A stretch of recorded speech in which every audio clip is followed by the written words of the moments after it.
As jy die afgelope paar weke by ons was in die eerste kwartaal het ons Romeine gedoen, maar vandag gee ek julle 'n break.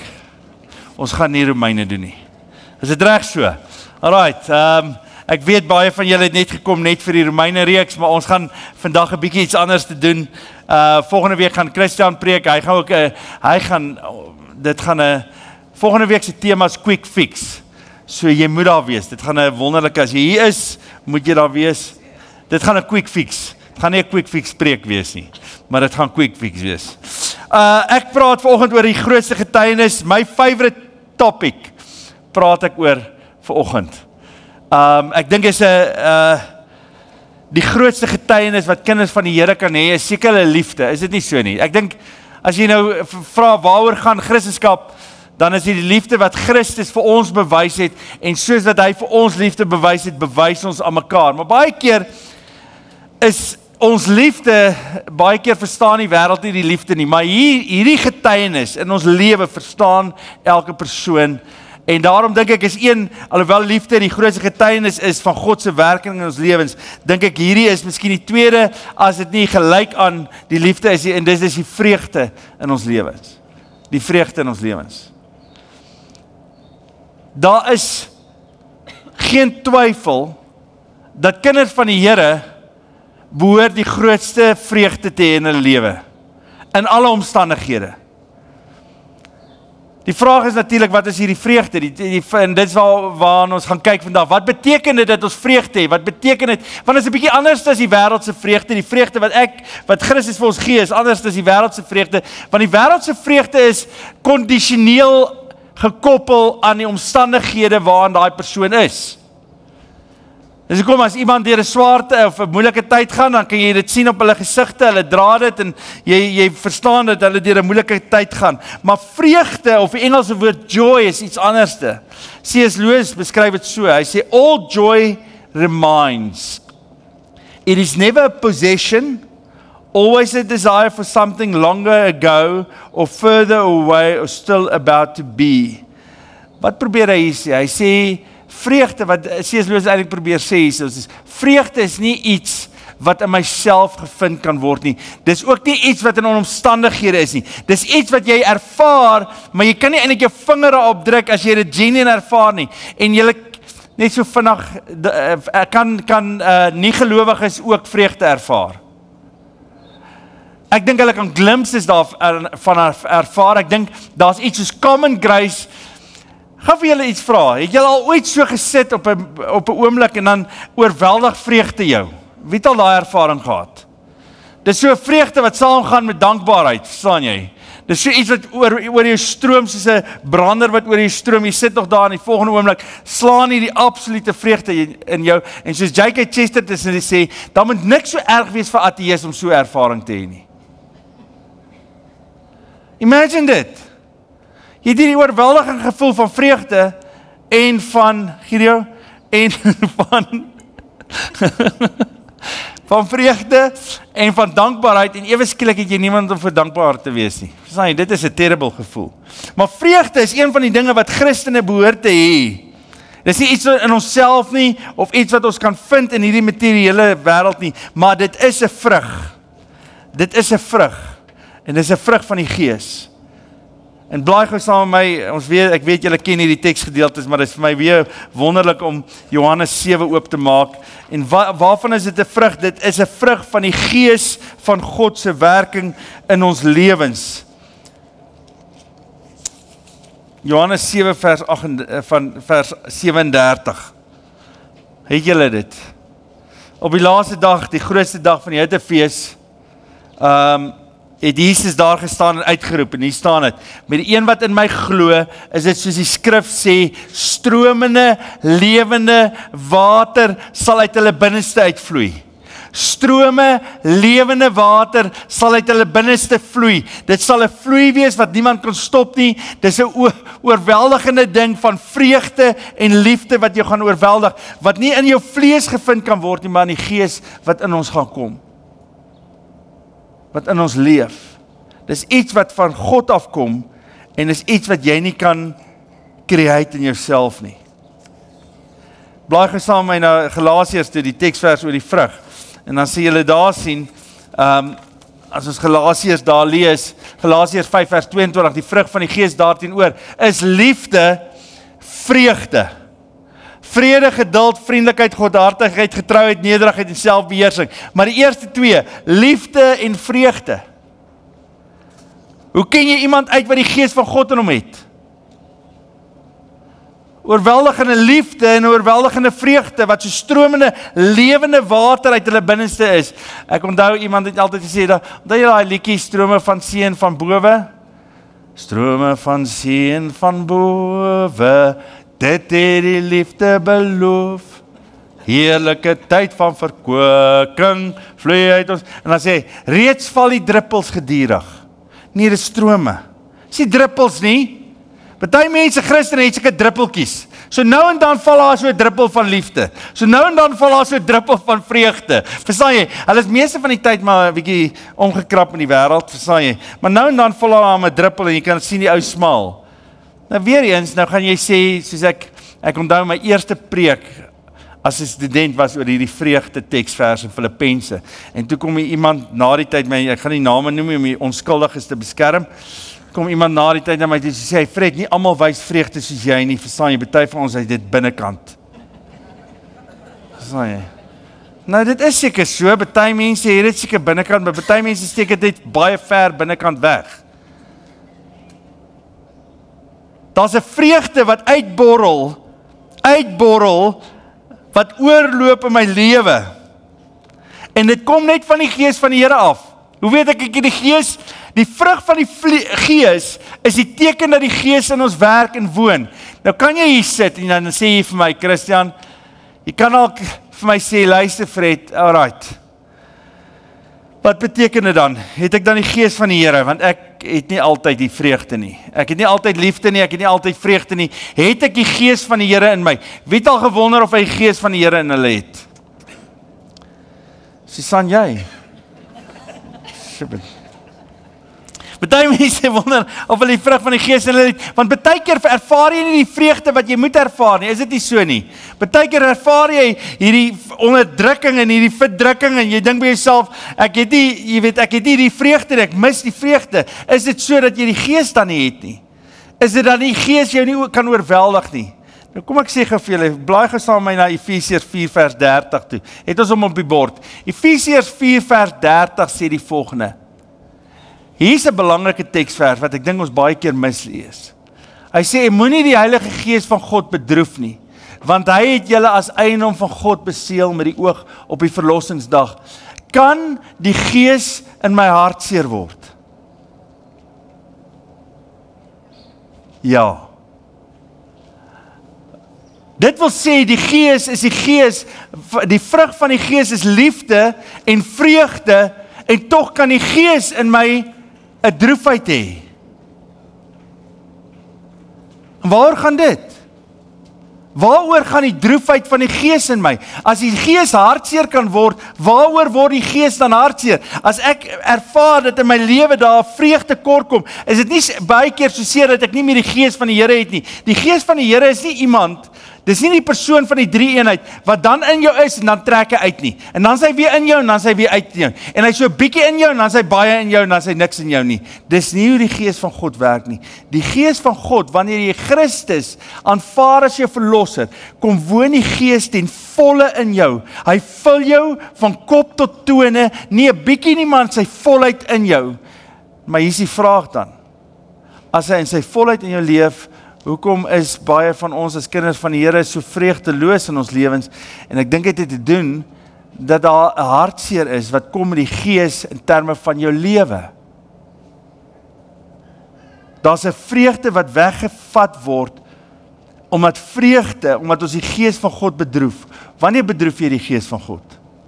Dit staan daar 'n hele gedeelte oor Efesiërs 4, gaan daaroor dat hy sê, moenie steel nie, moenie die leuen vertel nie, moenie dit doen nie. Hy sê 'n klomp goeders wat die Gees kan bedroef. Maar hier is die ding van die Gees. Wat is die Gees se myn doel in ons lewens? Wat wil die Gees doen in my lewe? Hy wil my verander om soos Christus te wees. Dis wat die Gees wil doen. Die Gees van God wil my soos Christus hê. En hier is die probleem, baie keer, hy wil vir ons wys hoe lief Christus ons het, sodat ons vanuit daai liefde leef, maar die probleem is dat ons sekere goeders meer lief het, as vir Jesus, as vir die Here. Daar's sekere goeders, wat ons meer lief het, ons prioriteit, Augustinus het gepraat van die prioriteite van liefde. As jy nou dink in jou liefde, dit wat jy die liefste voor is, vanuit dit vloei jou vreugdes, is dit nie so nie?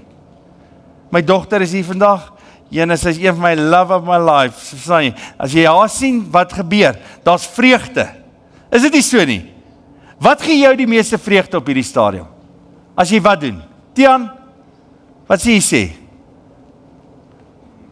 Okay, wie langs jou sit is belangrik, hoor, jy moet haar naam nou noem. Verstaan jy? Is dit nie so nie? Alright, so dis nogal belangrik, wat gee jou vreugde? Wat is die goeders wat jou vreugde gee? Is die dinge wat jy die liefste voor is in jou lewe. Die probleem is net, baie keer daai goeders wat jy lief het, en wat jy die hoogste liefde voor gee, is die goeders wat baie keer die meeste bekommernisse ook vir jou bring.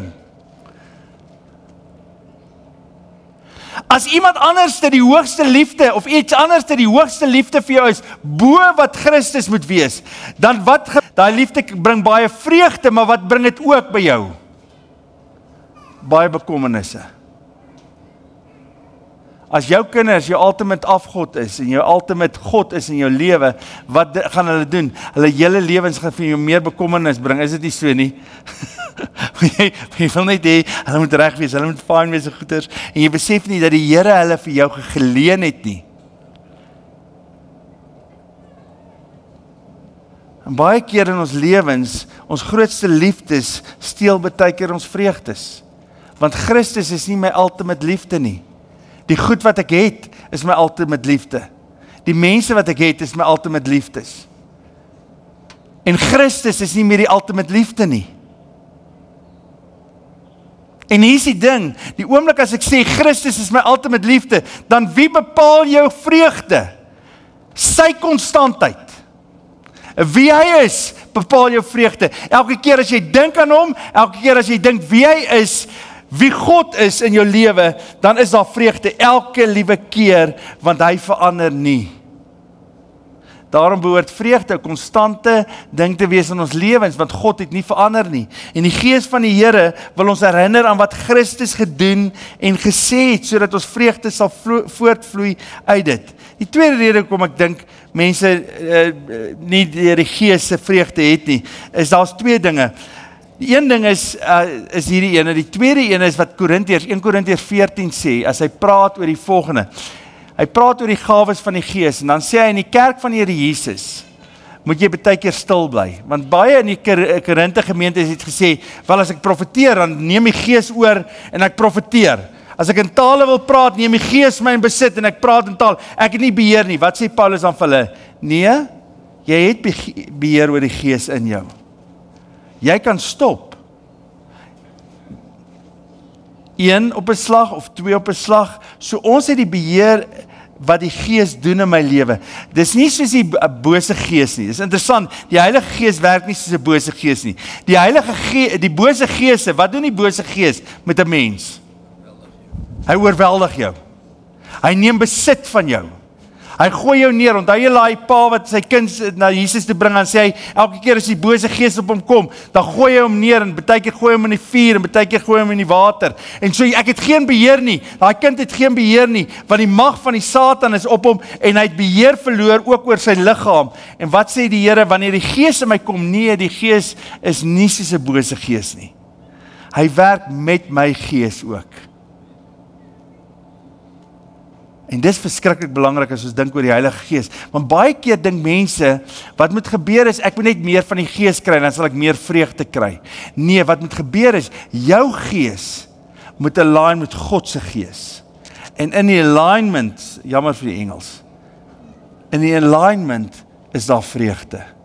Wanneer die alignment nie reg is nie, is of die gees bedroef, of ek reageer nie vanuit die gees uit nie, maar vanuit my vlees uit. Hy gaan jou nie in besit neem nie. Jong mense, ek wil dit vir julle sê, baie keer hoor ons stories van mense wat in besit geneem word. Ja, dis mense wat in besit geneem word en dan in gehoorsaamheid leef aan die Gees. Maar die Gees van God is nie 'n bose gees wat my goeders laat doen waarvan ek nie in bewus is nie. En wat ek nie toelaat nie. Hier is 'n belangrike ene. Daai ding gaan twee kante toe. Die een kant van die Gees se werking van vreugde in my lewe is dat baie keer sê mense, ja, maar ons moet vreugde hê en dan kry jy die uitvloeisels daarvan, byvoorbeeld die Toronto Blessing, en mense lag spontaan en hulle hardloop op en af en jy weet al daai goeders, en ek dink by myself, weet jy wat, die vreugde wat die Gees gee, het altyd inhoud. Dis nooit net iets wat gebeur met my en nou lag ek vir geen rede nie. Die vreugde wat God vir my gee, het altyd 'n konteks en 'n inhoud. En so dis die een kant. En dan raak mense buite beheer en sê, ek het net omgeval, ek het net dit, nee.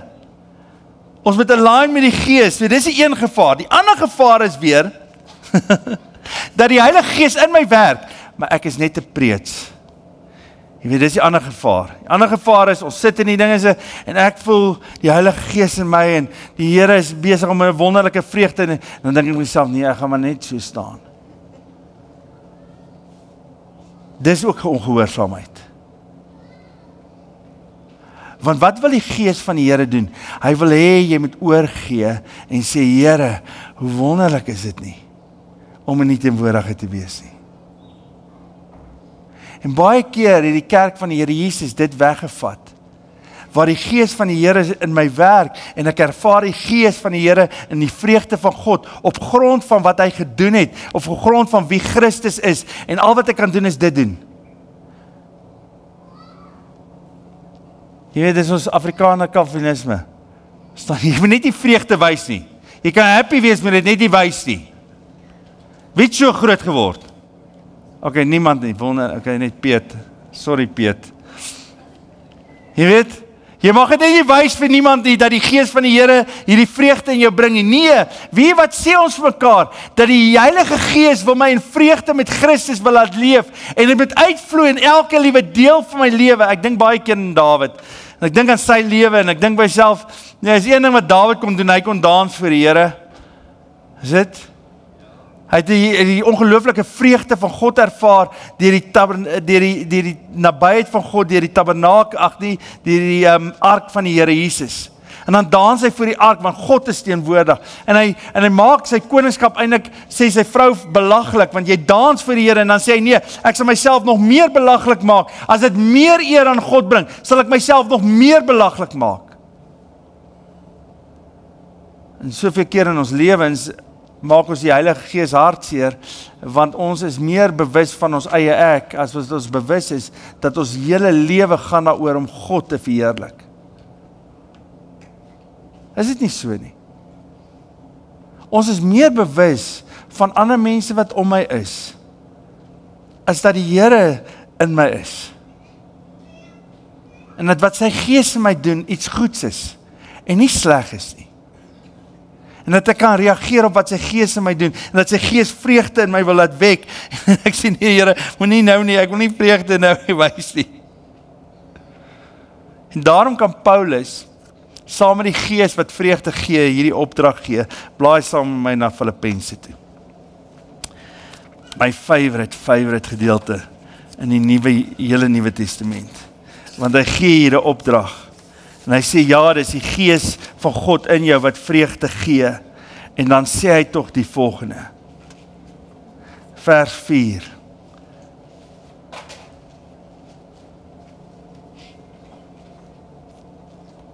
Hoofstuk 4 van vers 4. Wees altyd bly in die Here. Ek herhaal, wees bly. Kan ek gou vir dit vir jou vra, is jy bly in die Here vanoggend? Het jy vreugde in die Here vanoggend? Kan ek gou vir jou vra, hoekom sê jy vreugde in die Here vanoggend nie? Wie gaan deur ek gaan nie dit vra, wie gaan deur 'n tawe tyd? Wie het vreugde in die Here op hierdie oomblik? Alright, hoekom het jy vreugde? Harlie? Dat hy deur die tawwe tyd jou gedra het. Dis vreugde. Wie het nog vreugde in die Here? En jy mag nie wegkruip agter jou hand nie. Sê vir my, hoekom het jy vreugde in die Here? Come on. Ons is deur die hele Romeine 1 vers. Ek weet die eerste 3 hoofstukke was nie vreugde nie, maar jene, dat God sy belofte gemaak het aan ons en gesê het, wie Fred Lou, ek het jou lief, ek het jou gered, jy's myne. Hoe amazing is dit?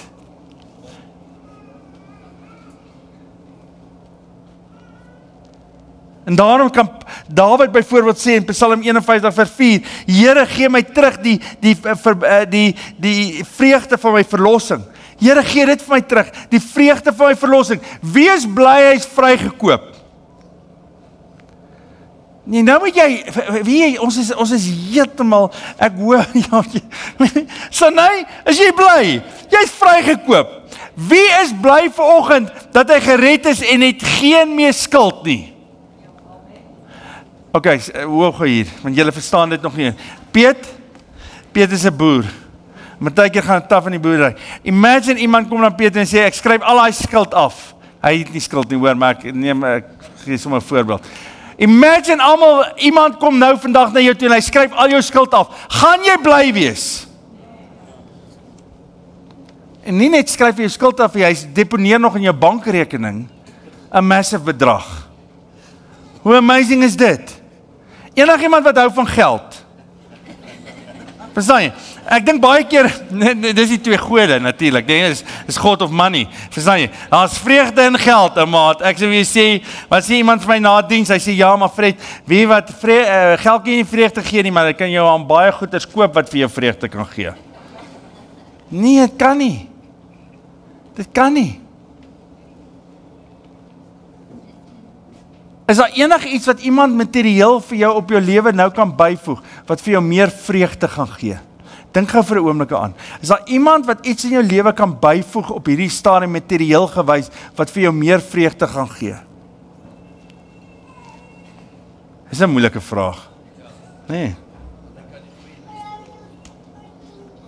Sê, okay, Here, nog net so 1 miljoen. En Lucas Maria, ek kan doen met 1 miljoen.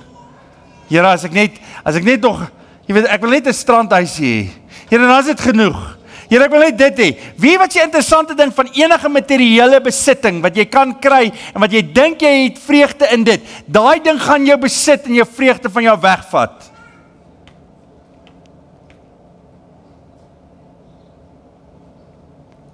Elke ding wat jy dink jy gaan besit, wat jou vreugde gaan gee, gaan eintlik jou wegvat van die ultimate vreugde wat jy moet hê in Christus Jesus en in 'n verhouding met hom. Want daai ding gaan jou tyd steel. En hy gaan jou energie steel.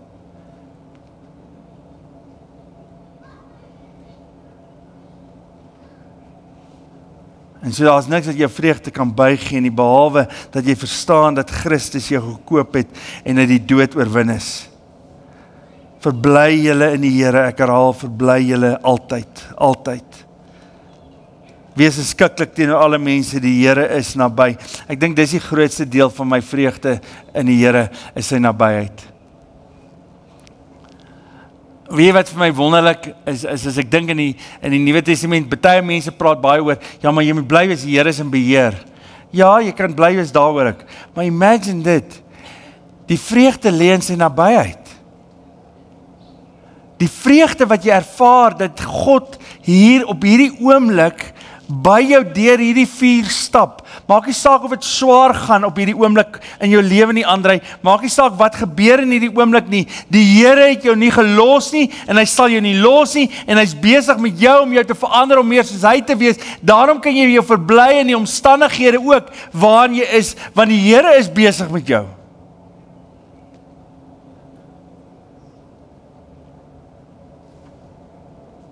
Dis altyd vir my die hartseer deel. Is dat ons altyd dink, dinge of omstandighede gaan my vreugde teruggee. Kan ek vir julle een ding sê, en dit kom uit my hart uit, want baie keer worstel ek ook oor dit. As Suid-Afrika jou vreugde steel, en jy dink by jouself, daar's iewers anderste wat jy meer vreugde gaan hê in jou lewe, wil ek vandag vir jou sê, daar's nie 'n plek op hierdie aardbol wat meer vreugde kan gee as reg hier nou nie.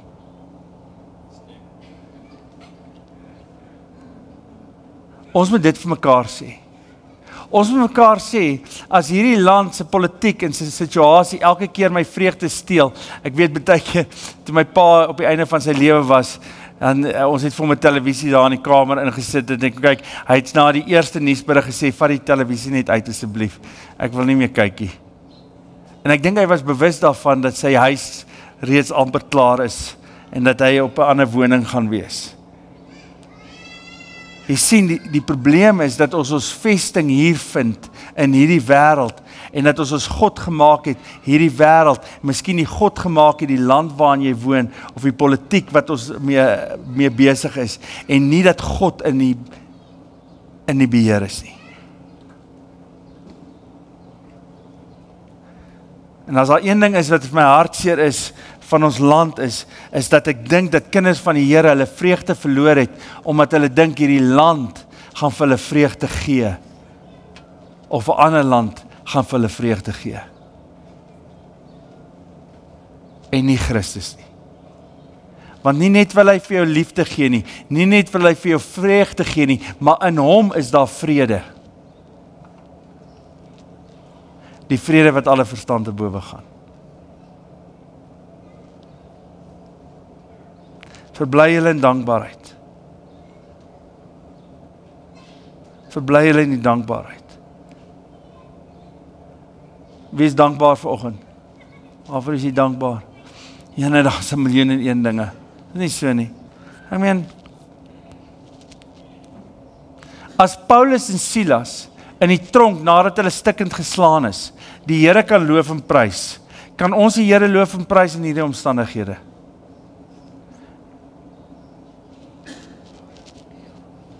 Kan ek dit weer vir julle vra?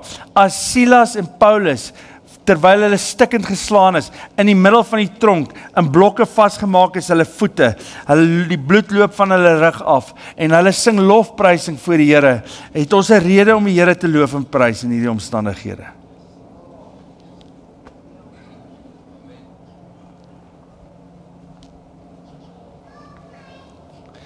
En waar kry jy vrede? Kom ons lees daai teksvers verder, want ek dink hier lê die vreugde en die vrede. En die vrede van God wat alle verstand te bowe gaan, sal oor julle harte en gedagtes die wag hou in Christus Jesus. En dan sê hy verder, broers, alles wat waar is, alles wat edel is, alles wat reg is, alles wat rein is, alles wat mooi is, alles wat prysenswaardig is, wat 'n deeg of lofwaardige saak daar ook mag wees, daarop moet julle julle gedagtes rig.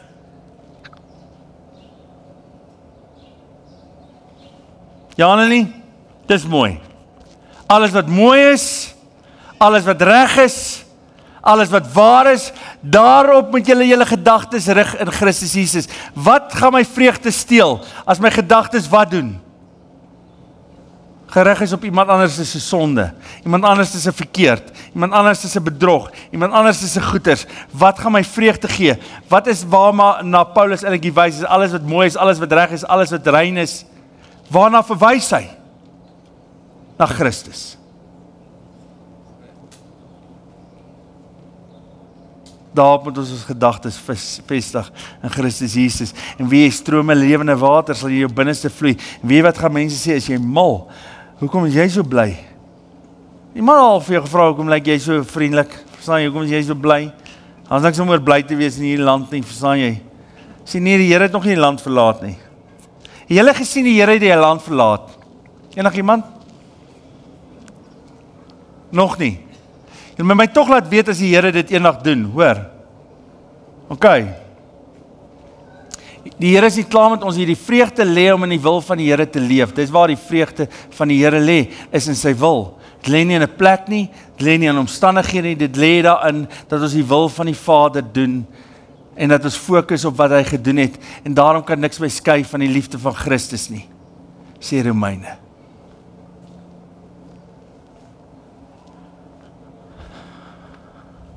verbly julle in die Here, kruispad, verbly julle in die Here, moet oor niks besorg wees nie, want die Here is naby. Moet oor niks besorg wees nie, want die Here is naby. Kan ek gou vir jou sê, is interessant, ons as Afrikaners, ek weet dit is nie net Afrikaner, die Engels is ook en so, maar dit is maar die kultuur waar het uitkom, verstaan jy, ons verwoord nie eintlik ons blydskap nie. Julle agterkom, ons verwoord nie ons blydskap nie. Ons sê niks, wil jy nie hierdie week jou blydskap verwoord nie, aan iemand nie. Daar's iets wat gebeur vir 'n kind van die Here as lewende water uit hom uitvloei. Dit moet hom uit jou uitvloei, kan nie net opgegaar word in jou nie. Vreugde is dieselfde. Verstaan jy, moet dit nie opgaan nie, vloei, laat dit uit jou uitvloei. Praat met mense oor die vreugde wat jy ervaar in Christus in alle omstandighede. Moet oor niks besorg wees nie. Beteken dit niks nie? Carmen, moet oor niks besorg wees nie. Is dit niks of is dit iets? Is niks. Is jy besorg op hierdie stadium oor iemand? Of oor iets? Wat maak jy besorgd? En dan wil ek afsluit met hierdie woorde wat Paulus skryf in Korinte. Die Gees in my skree uit wat? Die Gees in my wil uitskree wat? Abba, hy is my Vader.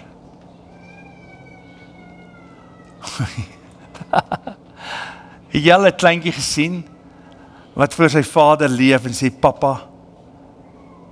Die papa smaal, maar die seun smaal ook, of die dogtertjie, en hulle hardloop na hulle pa toe, want wat weet hulle?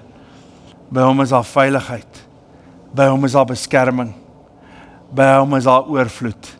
Hy sal voorsien. Die Gees in my wil uitroep, Abba Vader. Amen. Here Jesus, wat 'n wonderlike voorreg om U as ons Vader te ken en te leef in die teenwoordigheid. Dankie dat alles wat mooi is, alles wat reg is, alles wat prysenswaardig is, wat 'n deeg daar ook al is, word gevind in U. En Vader, mag mense ons ken as mense wat lewende water uit hulle binneste uitvloei. Mag dit wees dat ons onmisbare kinders van die Here genoem sal word op grond daarvan dat die vreugde van Christus ons elke dag oorweldig. Here, dankie vir vrykoping, dankie dat U ons vrygekoop het, dankie dat ons nie in skuld lewe nie. Vader, dankie dat U in ons bankrekening, ons geestelike bankrekening, biljoene ingedeponeer het. Hoe amazing is dit, Vader? Dankie dat U besig is om 'n huis te bou wat ewig is. Hoe amazing gaan dit wees eendag om in die troonkamer in te kom en U sê vir ons, ek het vir jou huis gebou, jy dink daai huis waarin jy gebly het is wonderlik. Ek wil vir die ewige huis wys waar ek is. Ons kan nie wag nie, Vader. Ons kan nie wag om U van aangesig tot aangesig te sien nie. En daarom is ons vreugde ook maar beperk baie keer, want ons sien nog nie die volheid nie. Maar Vader, mag U ons in die Gees reageer op die vreugde van U Gees. Mag ons niks doen in ons lewens wat U bedroef maak nie. Mag ons prioriteit van liefde eerste U wees, en vanuit dit vloei al ons ander vreugdes en ons liefdes. Dankie Vader dat U nie verander nie. Dat U gister en vandag en môre dieselfde is, dat U in elke tydperk in die geskiedenis van die mensdom dieselfde was. En dat alhoewel ons deur lyding gaan en deur swaar kry gaan, weet U wat dit is, want U het self gelei.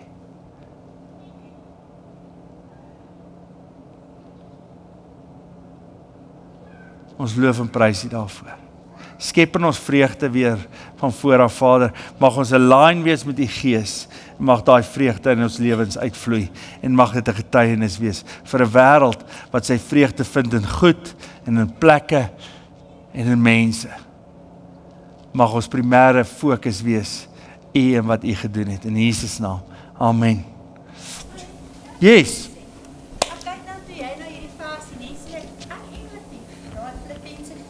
Wacht, jy moet iets praat. Nee, ek sê net toe jy nou hierdie versie lees Filippense 4, nou kyk ek Retief se Bybeltjie en dan kyk myne. Ons het nie daai wees bly onderstreep nie. Ons het daai onderstreep moenie besorg wees nie. Net besef dis eintlik 'n mind switch wat 'n mens moet maak om eers soos jy sê bly te wees in die Here. En dan volgens my is ons bekommerd, maar wat maak jy met dit? Jy vat dit na die Here, maar jy moet eers bly wees en jy gaan dit net soos wat jy donderdag aand vir ons gesê het, dit eers besef as ons besef wat God vir ons gedoen het. Ja. So ja, dit was net vir my nogal interessant. Ek en hy, die wees bly is nie onderstreep nie, maar moenie besorg wees nie. Dis onderstreep. Ons fokus baie keer meer oor die besorg wees as oor die bly wees. Dis nie so nie. Nog iemand? Enig iemand nog iets te sê? Leon? Nee, die interessantheid van as jy daardie gedeelte in Filippense, dan sê die skryf ook, bedink hierdie dinge. Met ander woorde, jy moet op dit fokus. Jy moet dit bedink. En dan sê Paulus net die versie daarna, dan sê hy, en dan kyk jy na my, want dan sal jy leer want ek doen hierdie dinge. Hy sê vir ons, ek is 'n voorbeeld vir julle. Ja.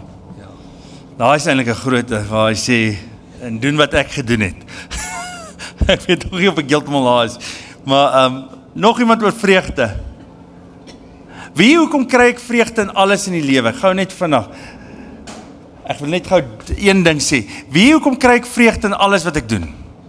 Is wanneer hy my ultimate vreugde is. Dan raak alles hierdie wonderlike vreugde journey saam met hom. My kinders, my werk, nie my werk nie, my kinders, my werk, my alles, my sport, elke ding is vreugde, want alles kom van hom af. Marie-Louise? As oom so praat oor Paulus wat stikkend geslaan was en steeds het hy die Here geloof en prys, dan dink ek altyd soos, dis 'n groot opdrag om nou, jy weet, so na dit toe te vergelyk, maar dieselfde gees wat in Paulus is in ons ook, so is moontlik vir ons almal, want dit is nie ons eie krag nie, dis die Here se krag wat dit moontlik maak. Wonderlik. Dis eintlik die amazing ding, dat ons baie keer die krag van die Here Jesus, hoe onmoontlik dit klink, dat ons die gees kan beperk in ons lewens, en hartseer maak, is dit wat die Here doen. Hy wil hê ons moet vrygewig align met hom. En in dit, dis altyd interessant, hoe ons nie die vreugde wil hê nie. Want dan dink ons, ek moet eers hierdie uitsorteer, Here, en hierdie ding moet ek eers bereik, en daai ding moet ek eers hê, en daai ding, dan gaan ek genuine vreugde hê. En die Here sê, nee, jy kan nou vreugde hê. Dis nie iets wat daar lê nie, is iets wat in my is. En as jy align met my en my wil, dan is daar vreugde.